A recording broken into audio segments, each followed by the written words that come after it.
Hey everyone, welcome back once again to Vicious Rants. And of course I'm your host, the one and only, the often imitated, never duplicated, backyard superstar, Tim Vicious. And well, with this one, do a quick recap on how Monday Night Raw was, and I don't know about you guys, but I give it like 8.5. 8.5 out of 10. I wouldn't give it I'd give it a 9 if there was a couple things different on it or better, but, you know, but everyone's going to have opinions on them. And one thing I got taught, opinions are like assholes, everyone's got one, and they all stink. Except for mine, of course. But anyways, starting off with Vicky going up the ladder, doing the big emphasis on ladder matches and the Money in the Bank thing. The only thing I could really think of with her going up the ladder was, one, thank God she wasn't wearing a skirt, and two, thank God she wasn't wearing a skirt and nobody bothered to look up. Because honestly, yeah, I'm pretty sure that'd be enough to turn any man off for the rest of his life. Because I honestly, I would just take a gun and if I saw that. Jerry Lawler interrupting her, of course, the big baby facing commentary. Ooh. Getting to interrupt the heel boss. Yeah, that's real original. Next thing you know, JBL's gonna start rooting for bad guys. Anyways, started going on talking about saying they're gonna have the fans decide, have a vote, and say on if she gets fired or not. It's what I was saying last week. It wasn't an actual real firing. Because, like I said, you want to air dirty laundry in public like that on a public scale for job evaluation. So many different kinds of lawsuits. Hell, if that's what they're planning on doing for a storyline, saying that they could do a storyline saying she was publicly humiliated and is now pressing charges, and hell, even got Otunga, who is in the opening for Raw, the opening video for Raw, but never seen on there. If you could have him go and be the fucking lawyer for her, you know, and Vince trying to weasel out of it by throwing him into squash match after squash match after squash match. It's a random idea, but anyways, some of the matches, they were pretty alright. Del Rio versus Sin Cara, knew that was obviously going to be a squash match, and honestly, big problem that I'm having with Sin Cara is two things. One, the damn lighting, because it doesn't give a ooh creepy vibe. No, and it doesn't add to nothing. Why do it? I mean, hell, when Kane debuted back in like '97, his first match was against Mankind. He had that creepy red light one time. That was it. After that, any other time Kane wrestled, it was always normal. But with Sin Cara, you constantly have him doing that. And hell, the last match I think I seen him actually win was back when WWE was still doing that Saturday Morning Slam show, and he was jobbing to Michael McGillic, to Curtis Axel, back when he was still going by the name Michael McGillicuddy. You know? But another problem that I got with him, the botching.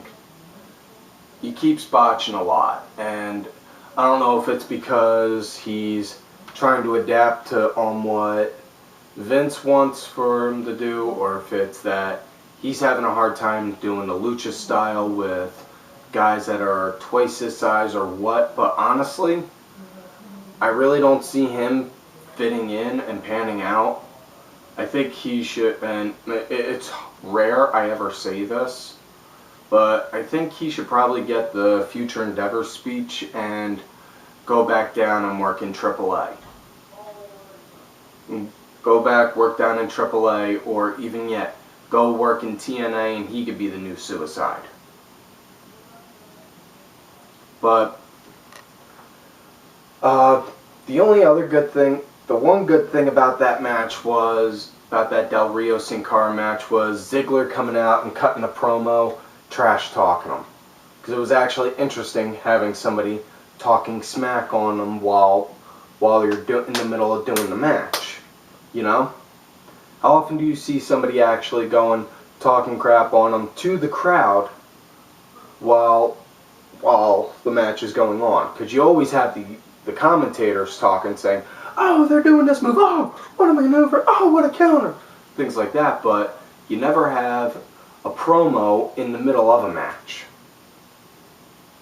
The only problem I had with that, the problem that I had with the match itself was that Del Rio just flat out hopped out of the ring and started beating Ziggler up. They never decided to say on if it was a DQ for this part or that part or whatever. So, for all we know, in the record books, that match can still be technically going on or be given a no contest. Kane and Christian were a good solid match. Both guys, both good in-ring veterans. Both can be in-ring generals in a heartbeat when they want to be. You know, very good, very nice, tight match. They kind of seemed a little like, why are we doing this? But, you know, you only saw it if you were looking for it. You know, and I wasn't honestly looking for it. I just kind of saw it and I just clicked in the head like, they look kind of like bored. And after the match, then the Wyatts came out, which, amazing entrance. Really loved on how they did it. They built up enough hype around them to make the entrance and the timing come in really good. I know a lot of people are saying, oh, well, what's the big hype with the Wyatts? They just look like some bad guys from a B-horror movie. Think about on how the characters are designed for a minute. Think. Wyatt wound up saying himself, I don't have followers, I have family. He's made himself, it's a cult-like figure. You know, like Charlie Manson was. You know? It's like the hillbillies from Deliverance, the Godwins, and the crazy cult mentality like Charlie Manson all just got jammed together, put into a boiling pot, stirred up, and then poured out, and it made that. Now, to the fans that wound up doing the whole Husky Harris chants that night, really, you guys are some serious fucking assholes, and you, not saying you killed the moment, but you wind up doing that, and I guarantee, 90% of the people that were doing those chants were all saying, I can't wait to see them, I can't wait to see them, I can't wait to see them. And then once they finally seen them, what happened? They go and decide to jump on the bandwagon with the rest of the dipshits and do, Husky Harris. Really? You rotten fuckers? It's because of people like you and dipshits like you that Tensai never wound up getting a half-decent mid-card push. Hell, he could have been the king of the heel mid-cards, but instead, he wound up getting bumped down because, you know, I'm pretty sure partly due to the whole Albert chants and the constant job matches that he had. Not saying it was all just the chants in the crowd, but, you know, the audience winds up playing a huge part in the deal. Because if the audience don't love you, they're not going to promote you. If the audience loves you, they're going to promote you. You know? But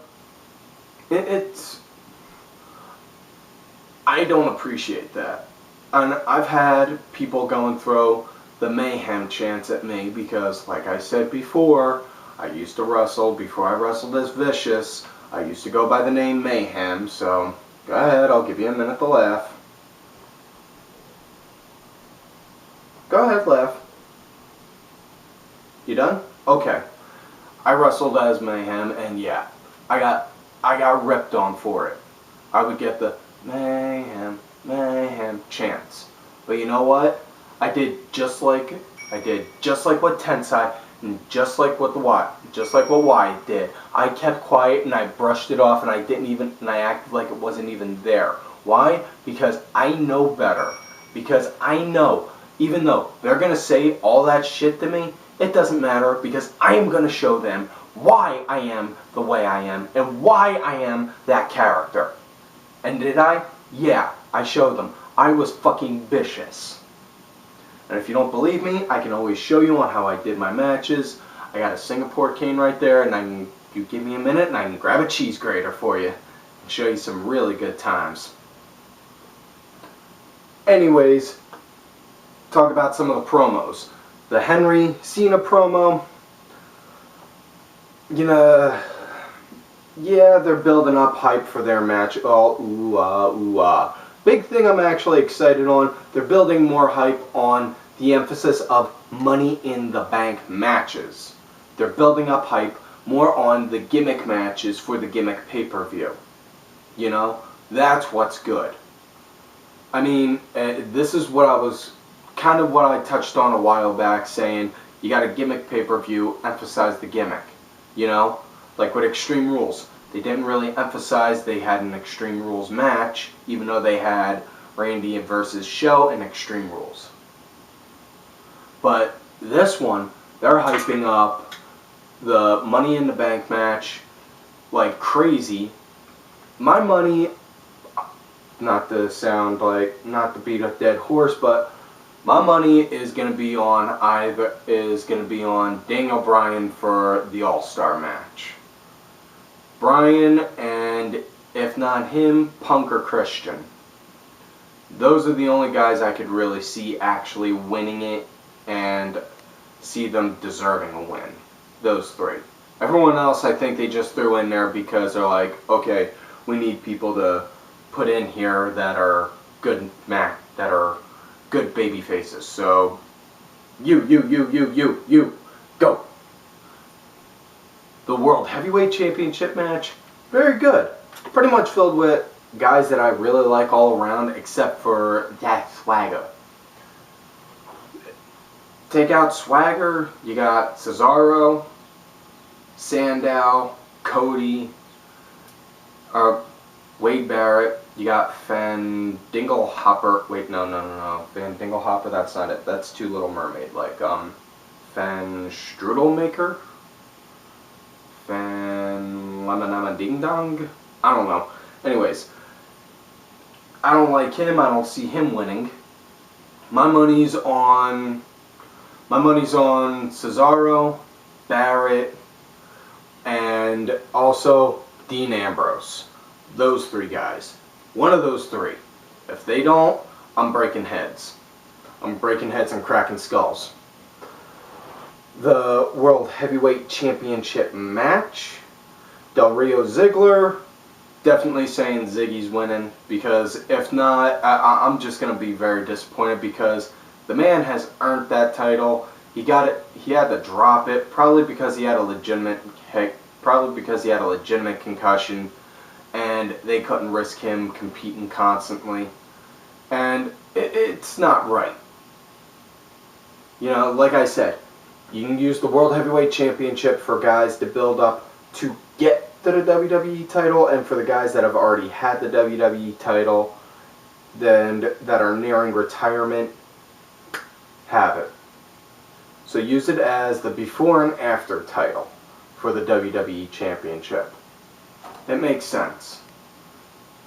You know, but really pissed and disappointed that they got the tag team match as the pregame show. Because it seems like they're trying to defuse or push the Shield down a little bit, given the hype that they're getting. Because you know they're heels, obviously. Yeah, that's on how they're built. Their build is heels. But the problem is, what they weren't expecting, they're heels that people like. They're heels that people want to see. People like...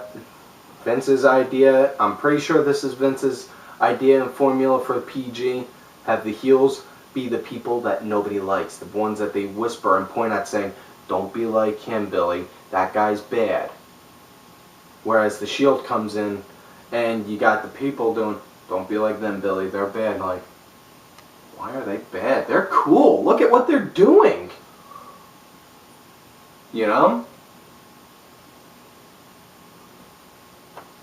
Disappointed on that, but back to Raw.